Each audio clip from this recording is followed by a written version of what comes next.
Operation सिंदूर का 1 साल पूरा होने पर कार्यक्रम में शामिल सीएम पुष्कर सिंह धामी, कैबिनेट मंत्री गणेश जोशी भी कार्यक्रम में मौजूद और दून सैनिक इंस्टीट्यूट गढ़ी कैंट में ये कार्यक्रम।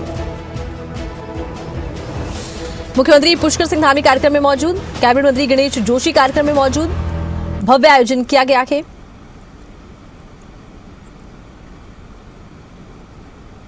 पूर्व सैनिकों से मिले हैं मुख्यमंत्री पुष्कर सिंह धामी। ऑपरेशन सिंदूर का 1 साल पूरा होने पर इस कार्यक्रम का आयोजन किया गया।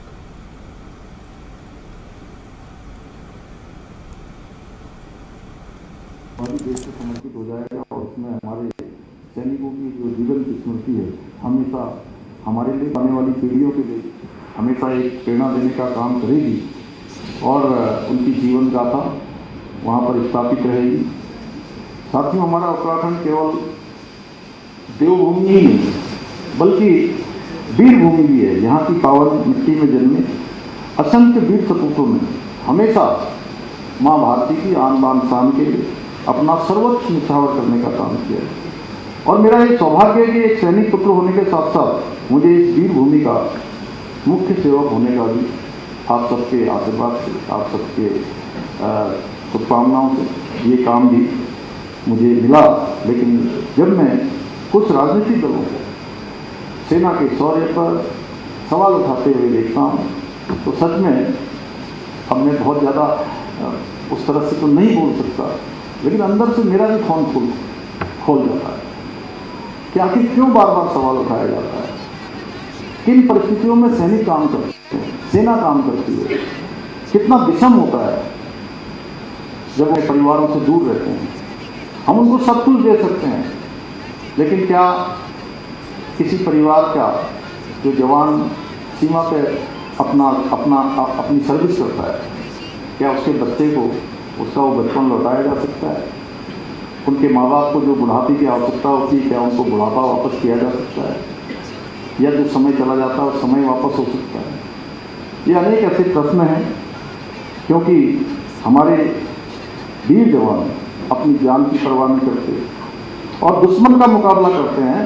तो कुछ लोग अपनी घटिया राजनीति चमकाने के लिए, कुछ लोग एयर कंडीशन कमरों में बैठकर जो सेना से इस प्रकार के सबूत मांगते हैं।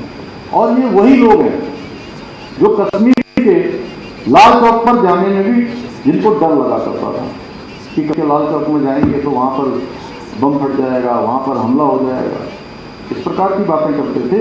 और ये वही लोग हैं जब धारा 370 जिसके कारण से हमारे सैनिकों को भी वहाँ पर काम करने में बड़ी परेशानियों का सामना करना पड़ता था। क्योंकि मैं पिछले वर्ष मैं जम्मू और कश्मीर के चुनाव में गया वहाँ, तो मुझे लोग बताते थे वहाँ कि कहीं पर भी गाड़ी रोक देते थे, कहीं भी पत्थरबाज आ जाते थे।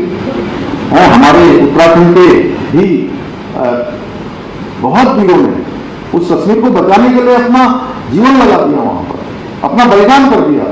तो वहाँ जब 370 हटने की बात आई तो कहते थे कश्मीर से धारा 370 हटेगी तो यहाँ खून की नदियां बह जाएंगी, यहाँ खून खराबा हो जाएगा, भारत में अशांति पैदा हो जाएगी। और आपने देखा कि धारा 370 भी समाप्त हो गई और वहाँ पर एक अच्छी व्यवस्था भी लागू हो गई और आज शांति और कानून और व्यवस्था का राज भी वहाँ कायम हो गया और एक मच्छर भी नहीं मरा।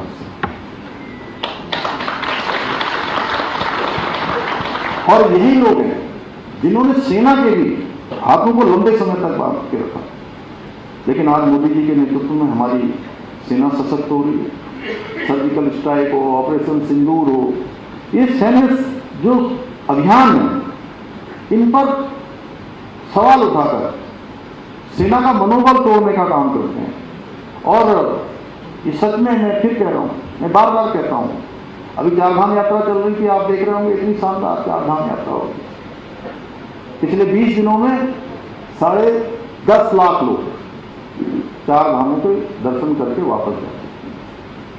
अब कुछ लोग उसमें भी वीडियो बना रहे थे, रील बना दे रहे थे कि यहाँ पर ये व्यवस्था नहीं, ये नहीं। अरे मैंने कहा भाई, लगातार वर्षा हो रही है, लगातार बर्फबारी हो रही है, फिर भी यात्रा हो रही है। 7-8 फुट जो है, जब तक जो है वो कपाट खुल रहे थे तब तक वहाँ बर्फ पड़ी हुई थी। यात्रा अच्छी हो रही है, लोग आ रहे हैं, जा रहे हैं, और ये तो तीर्थ यात्रा है कठिन भौगोलिक परिस्थिति में। मैंने कहा आप ठीक है, आपको कोई राजनीतिक फायदा होगा, आप मेरी जिस पार्टी में मैं काम करता हूँ उस पार्टी को आप कुछ भी कहिए, आप मुझे कहिए, आप सरकार के बारे में कह सकते हैं, लेकिन कम से कम ये 4 धाम यात्रा, हमारे पवित्र धाम, हमारे धार्मिक स्थान, हमारा ये सनातन, कम से कम इसकी आलोचना मत करिए।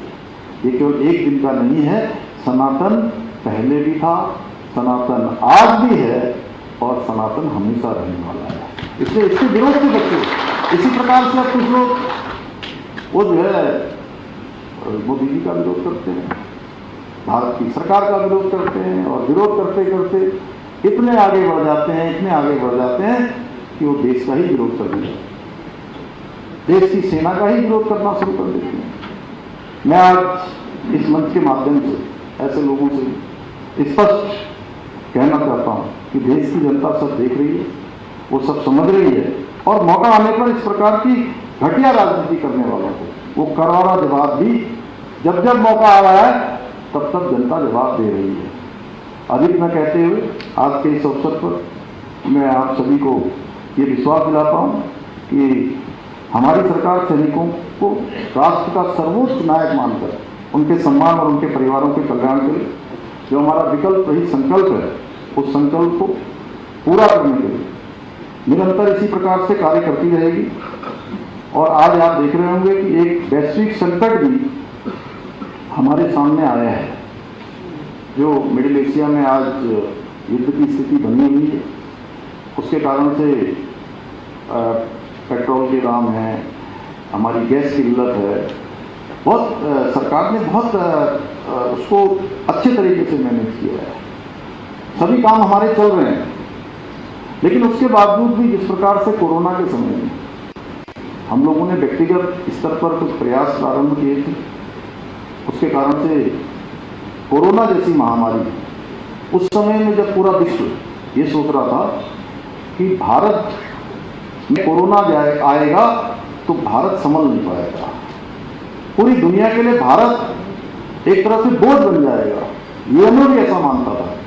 लेकिन भारत के लोगों ने आगे आकर अपनी बहुत सारी जो हमारी पद्धतियाँ हैं, आयुर्वेद की पद्धतियाँ, योग की पद्धतियाँ, हमारे घरेलू तमाम प्रकार की जो हमारी विरासत में से जो चीज़ें हमें मिली, उसके कारण से एकदम से जल्दी से भारत में कोरोना महामारी आई, लेकिन उसी तरह से चली भी गई, कष्ट भी दे गई, परेशानी भी हुई, बहुत सारे लोग हमारे बीच से भी गए, लेकिन उसके बावजूद भी कोरोना भी संभल गया। तो अभी इस समय हमने पेट्रोल डीजल बढ़ाने का, वो जो बचाने का है, वो संकल्प लेने का आह्वान कल माननीय प्रधानमंत्री जी ने सभी देशवासियों से करा है।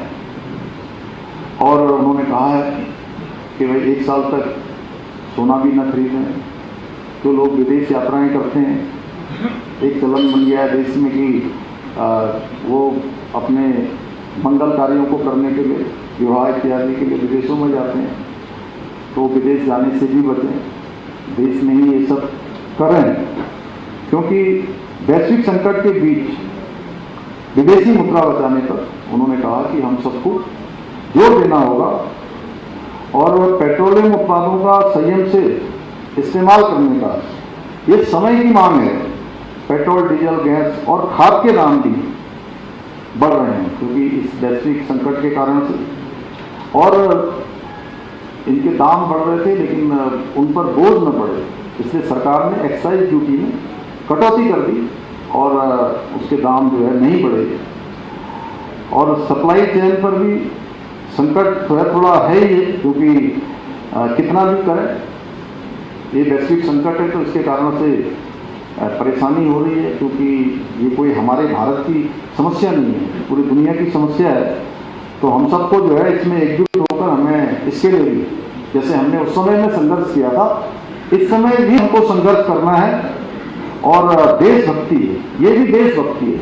जैसे आप लोगों ने सीमाओं की सुरक्षा करी, पूरा जीवन अपना लगाया, ऐसे समय में भी हमारे सैनिकों को भी, हमारे समाज को भी सबको आगे आकर देश प्रथम, सबसे पहले देश, उसके बाद हमारा ऑर्गेनाइजेशन, उसके बाद मैं, ऐसा भाव लाकर हमें इस समय भी खड़ा होना होगा और ये संकल्प लेना होगा कि तेल का हम बहुत संयम से उपयोग करेंगे। अब जहाँ पर इसके ऑप्शन हैं उन ऑप्शनों पर जाना होगा। जैसे उन्होंने कहा कि बड़े शहरों में लोग मेट्रो से अपनी यात्रा कर सकते हैं, जो उससे चल रही है, इलेक्ट्रिसिटी से चल रही है, और रेलवे से अपना सामान भेज सकते हैं, बिजली से चलने वाली ट्रेनें हैं, पेट्रोल डीजल की उसमें ज़रूरत नहीं होती है। कुछ लोग अपना बहुत 2-2, 4-4, 5-5 गाड़ियाँ जो यूज करते हैं, कोशिश करके जो है उनको भी सीमित कर सकते हैं, उनको भी कम कर सकते हैं। और विदेशी मुद्रा बचाने के लिए भी छोटे छोटे कदम उठाने होंगे। तो साल भर तक जो है उन्होंने ऐसा देशवासियों से अपील की है। तो मैं भी आज के माध्यम से अपने प्रदेश के सभी लोगों से ये अपील करना चाहता हूँ कि इस वैश्विक संकट के समय में, वैश्विक चुनौती के समय में हम सब लोग मिलजुल कर काम करेंगे। इन्हीं शब्दों के साथ मैं आप सभी के माध्यम से समस्त प्रदेशवासियों को ऑपरेशन सिंदूर की सफलता की पहली वर्षगांठ पर पुनः बधाई देते हुए अपनी बात को समाप्त करता हूँ। धन्यवाद। जय हिंद।